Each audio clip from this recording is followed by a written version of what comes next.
का चरित्र कह रहा है, शिव महापुराण की कथा वर्णन कर रही है। जब तक शरीर है, शरीर में प्राण है, तब तक भगवान की अविरल भक्ति को धारण करिए।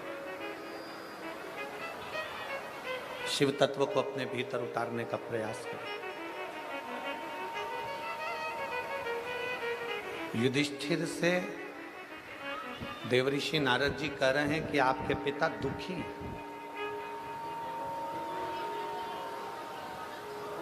युधिष्ठिर से देवऋषि नारद कह रहे हैं कि आपके पिताजी को वैकुंठ में भी सुख का अनुभव नहीं है। क्यों? क्योंकि उसका एक कारण है कि उन्होंने संकल्प लिया था कि राजसू यज्ञ करूंगा और राजसू यज्ञ करने से पहले ही उनके प्राण चले।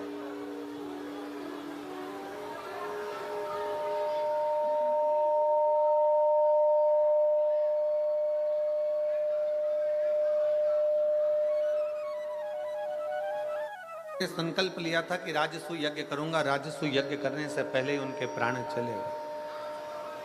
अब उनको ये बात खलती है, उनको ये बात अंदर से खल रही होती। इसलिए आप लोगों को कथा में हम बार बार कहते हैं, कथा के माध्यम से आप लोगों को बार बार वर्णन करते हैं कि शरीर है, प्राण है, और शरीर है, प्राण है, तब तक जितना बन सके अपने हाथों से सत्कर्म कर चलो, जितना बन सके अपनी जिह्वा से भगवान का नाम ले चलो, और जितना बन सके इन हाथों से मेरे देवाधिदेव महादेव की सेवा करते चलो, तो जीवन की सार्थकता सिद्ध हो जाए। बोल बम का नारा है, जितना बने आपसे जितना, जरूरी नहीं। अभी हमने महाराष्ट्र की कथा में वर्णन किया था, नांदगांव की कथा में वर्णन किया था कि ये जरूरी नहीं है कि आप 24 घंटा भगवान के मंदिर में बैठे रहो। नांदगांव महाराष्ट्र की कथा में कहा था ये जरूरी नहीं है कि आप 24 घंटा तीर्थ में जाकर बैठे रहो। नांदगांव महाराष्ट्र की कथा में कहा था ये जरूरी नहीं कि आप 24 घंटा किसी तीर्थ में जाकर बैठ जाओ, किसी देवालय में जाकर बैठ जाओ, किसी शिवालय में जाकर बैठ जाओ, किसी मंदिर में जाकर बैठ जाओ। शिव महापुराण की कथा कहती है सबसे बड़ा आश्रम है गृहस्थाश्रम। संत 1000 माला जपेगा, उसको जो पुण्य मिलेगा, घर में रहने वाला व्यक्ति एक बार मुख से राम और कृष्ण कह लेगा, उतना पुण्य उसको एक बार में मिल जाए।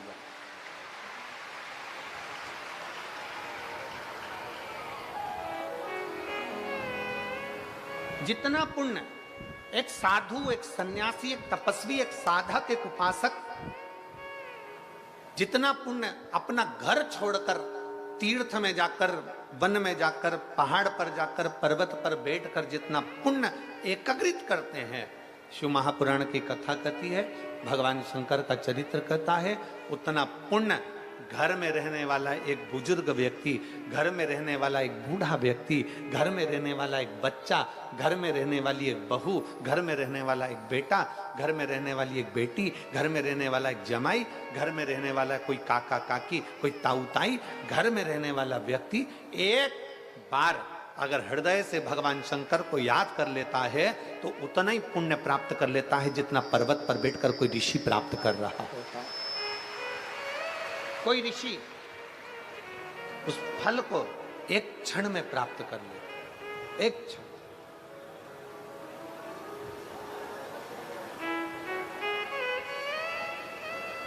शिव कथा कह रही है, राजा युधिष्ठिर से कहा तुम्हारे पिता ऊपर दुखी हैं, वैकुंठ में दुखी हैं। तुम्हारे पिता से मैं मिलकर आया हूं, उनके आंखों में जल था, दुखी हैं।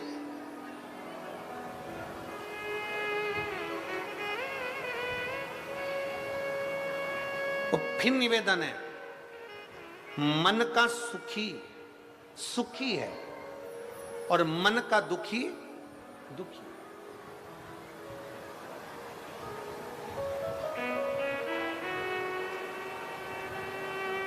एक पति ने पत्नी को नोएडा घुमाने के लिए लेकर गया। पति पत्नी को।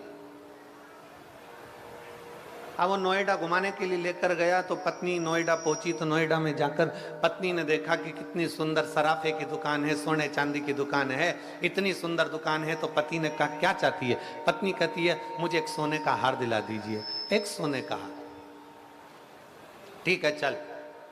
सुनार की दुकान पर ले गए। सुनार की दुकान पर ले जाकर पति ने पत्नी को एक सोने का हार दिला दिया। और पति ने पत्नी से कहा सुन, यह हार बड़ा सुंदर है, तू अभी की अभी पहन ले।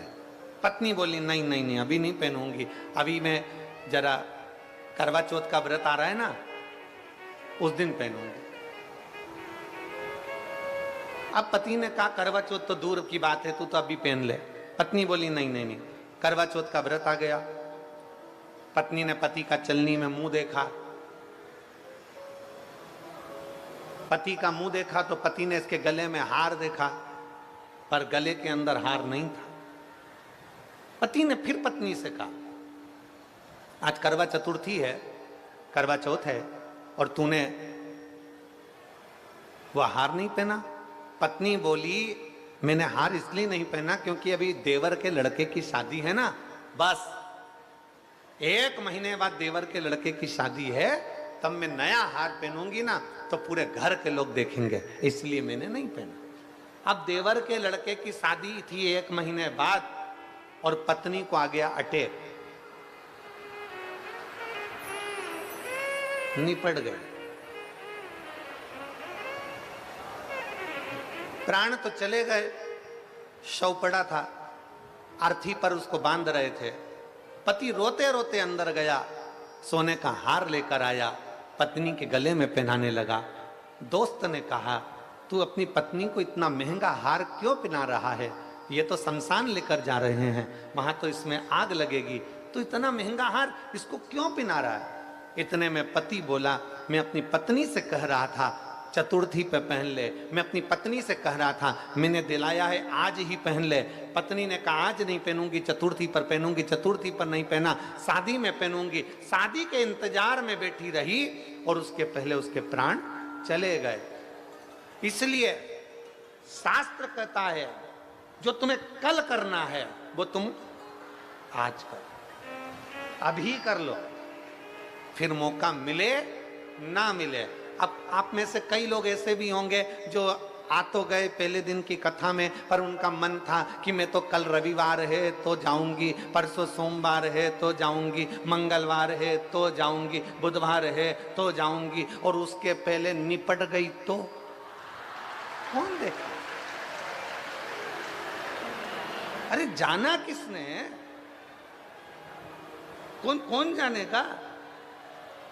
शिव महापुराण की कथा में भगवान शंकर की कथा कहती है, भगवान शंकर का संवाद कहता है कि मेरे देव अधिदेव महादेव को महाकाल कहा गया है।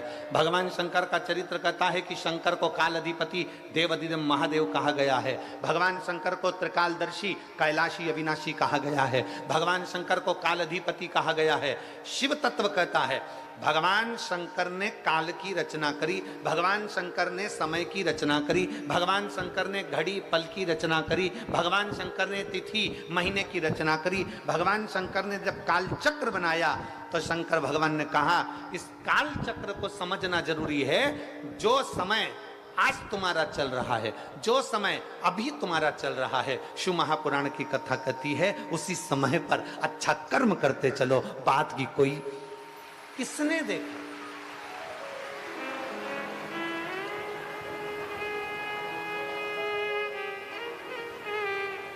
आपके इधर का ही वो भजन है, यहीं हापुड़ के आसपास का वो भजन है, भजन करो भरी जवानी में बुढ़ापा किसने देखा?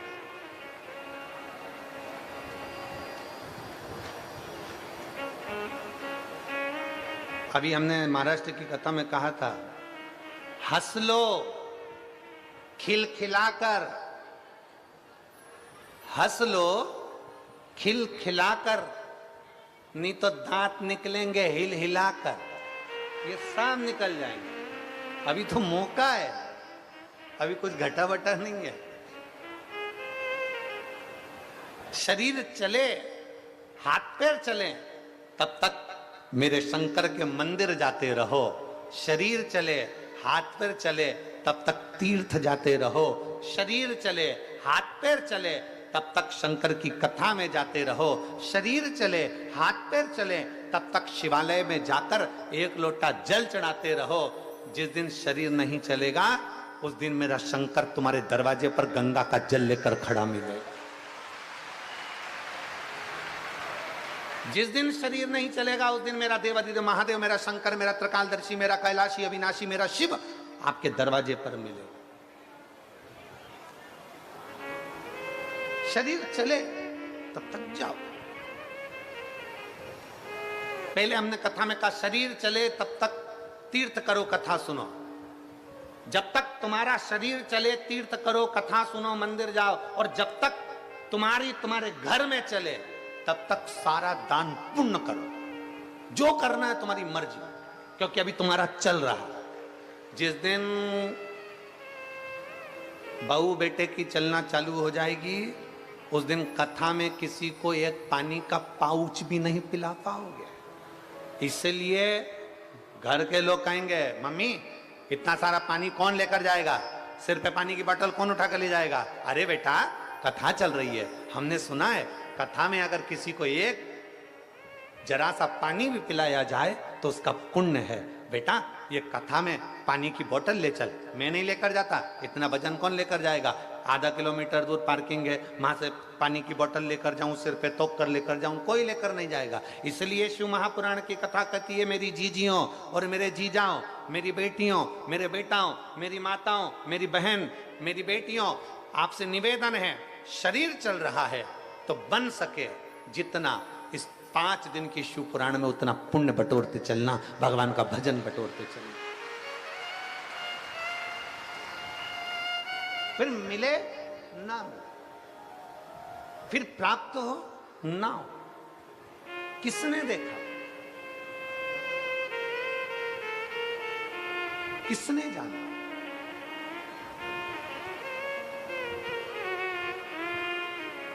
और धीमा बजाओ भोलानाथ डमरू, धीमा बजाओ, धीमा बजाओ भोलानाथ डमरू, धीमा धीमा राजमंत्री शमकल करिए। भगवान कृष्ण पूछ रहे हैं इस यज्ञ को पूर्ण कौन कराएगा। बिना शंकर का अगर कोई भक्त नहीं मिला, शिव का कोई भक्त, कोई ऋषिवर, कोई गुरुवर, शिव भक्त मिल जाए तो वो यज्ञ पूर्ण करा। इस यज्ञ को पूर्ण कोई शंकर का भक्त ही करा सकता। शिव भक्त। एक पत्र है देखिए,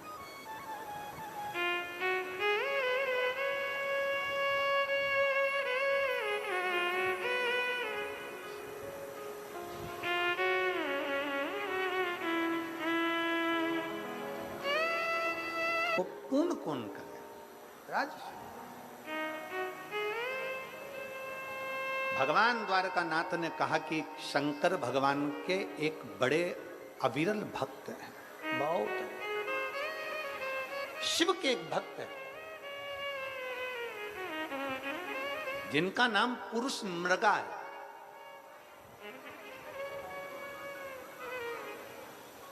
जिनका नाम पुरुष मृगा। एक बार आप भी बोलो उस नाम को, क्या नाम है। पुरुष मृगा। मृगा मतलब हिरण, पुरुष मृगा। आजा बोलो।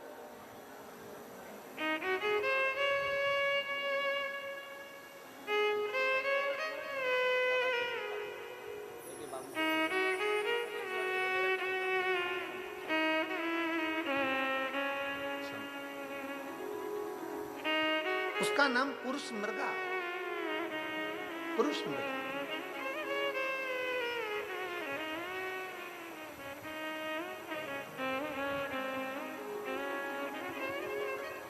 भगवान द्वारकानाथ ने कहा ये शंकर भगवान का वो भक्त है जो संसार के जितने शिवलिंग है उन शिवलिंगों की आराधना बैठकर करता है। ये कोई साधारण मनुष्य नहीं है, इनका नाम ऋषि पुरुष मृगा, ऋषि पुरुष मृगा, ये ऋषि हैं।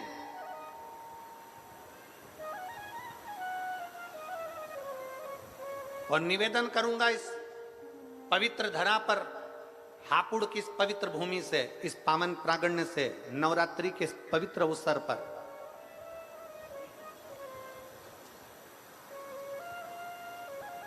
जितने बेटे बेटियां कंपटीशन एग्जाम में बैठ रहे हैं, जितने बच्चे कंपटीशन एग्जाम की तैयारी कर रहे हैं, हमने पहले भी कथा में कहा उन बच्चों के लिए कि भरपूर मेहनत करो। जितनी मेहनत तुमने आज करी है इससे 4 गुनी ज्यादा मेहनत तुम करो। जितनी पढ़ाई आज कर रहे हो उससे ज्यादा पढ़ाई और करिए, भरपूर मेहनत करिए, परिश्रम करिए, पूर्ण कर्म करिए, रात दिन एक करो, विद्याध्ययन करो, खूब मेहनत करो। और कंपटीशन एग्जाम की तैयारी करने के बाद आप किसी एग्जाम में बैठने के लिए जा रहे हो तो 1 लोटा जल, उसमें थोड़ा सा लाल चंदन, उस जल के पात्र के मुख पर, कलश जो होता है ना, जल का पात्र जो होता है उसका जो मुख होता है ऊपर, उसके मुख पर लाल चंदन लगा लीजिए और पुरुष मृगा ऋषि का नाम लेकर, पुरुष मृगा ऋषि का नाम लेकर लाल चंदन लगे हुए स्थान से ही बाबा देवाधिदेव महादेव को अगर वो जल समर्पित करा जाए तो ऐसा कोई बेटा बेटी नहीं जो कंपटीशन एग्जाम में निकले नहीं।